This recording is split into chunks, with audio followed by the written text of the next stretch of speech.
Good morning, 8th grade. Mr. Franklin here. It is Tuesday, May 19th, 2020, and today we are on our second lesson of the Civil Rights Movement. We're going to be talking about the Montgomery bus boycott. This is going to be the first major national important event in the Civil Rights Movement. Of course, we wouldn't say that it was the first event in the Civil Rights Movement ever, but this is the first sort of important one.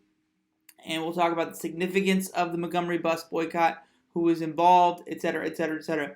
Couple things. Make sure you go and you fill out the form for Miss Mitchell.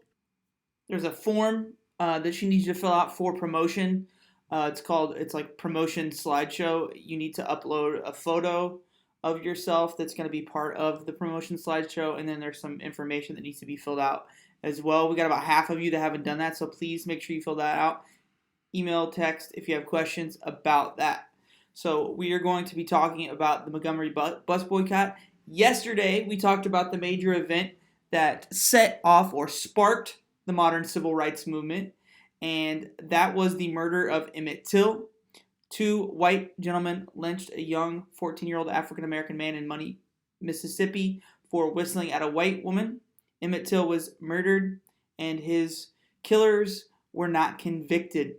This event sparked the civil rights movement because his mother, Mamie Bradley, decided to place images of his mangled body in Jet magazine, and those spread all throughout the world, and it angered whites, blacks, every reasonable person of any race in the United States, and sort of caused people to have to choose a side and have a new perspective on civil rights and African American lives in America.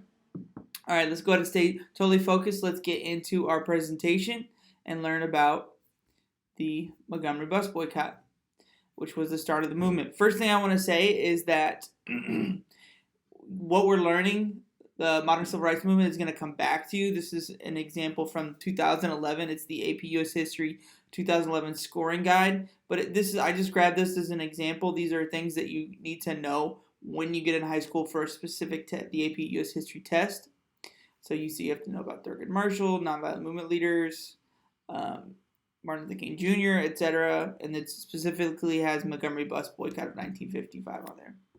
All right, so what was it like in Montgomery before the boycott?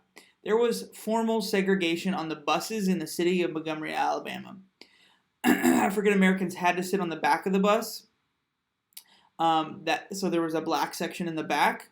White section was in the front. But if the white section filled because too many people were on the bus, if you were black, it was expected that you were to get up and give your entire row to a white person and stand.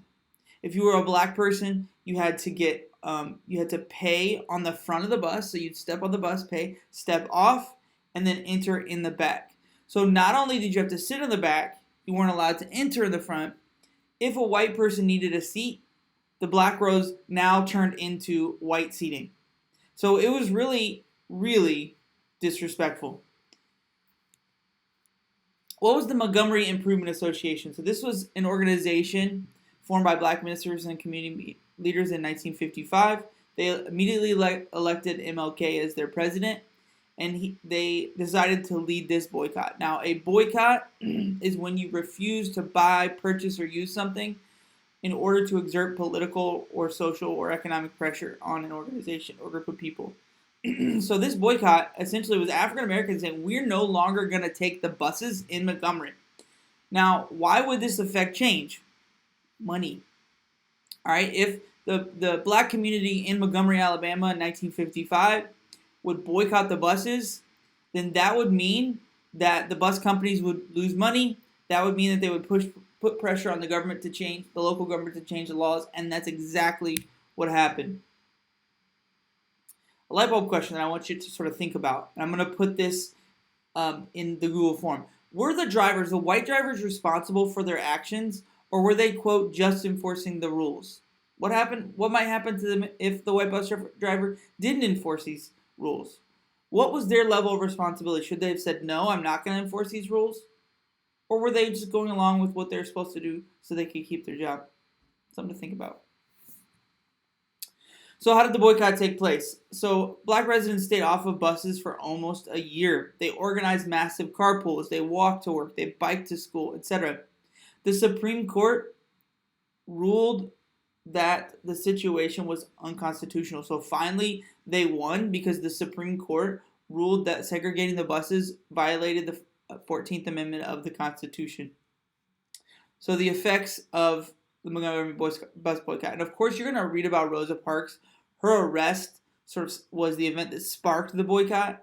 That was a planned situation. Her arrest was not something that happened randomly, but she was involved with the NAACP, and leaders of the Montgomery Improvement Association chose Rosa Parks over someone like Claudette Colvin. Why did they choose Rosa Parks? Well, she was light-skinned. That seems kind of racist, but they were savvy. They were smart. Martin Luther King Jr. and the other leaders knew they needed to pick somebody that would appeal to white voters, that would appeal to white people who saw her on the screen.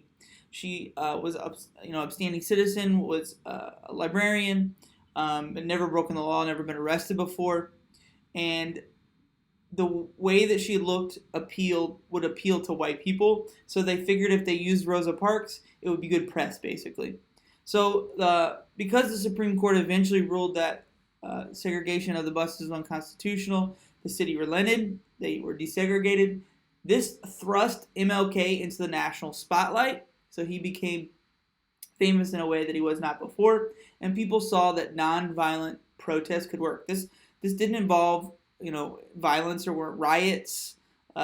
They saw the effect. So African Americans particularly saw the effect of the 1955-56 Montgomery bus boycott and the fact that nonviolent civil disobedience, so refusing to follow the law nonviolently, could work and could make change in society. So this event, MLK, born in Atlanta, graduated from college, moved to Montgomery to become a pastor. This event thrust him into the national spotlight. His ability to speak and his ability to present the perspective of the black community was at the forefront, and he became famous because of the Montgomery bus boycott.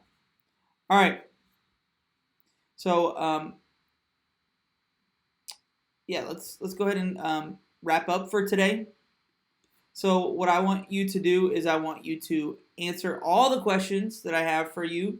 I do want you to watch the supplemental video. It's not going to be super long, but it is going to give you some more historical background on the Montgomery bus boycott. I want you to make sure you fill out the form for Miss Mitchell so that you're ready to graduate, so you can be part of the graduation ceremonies.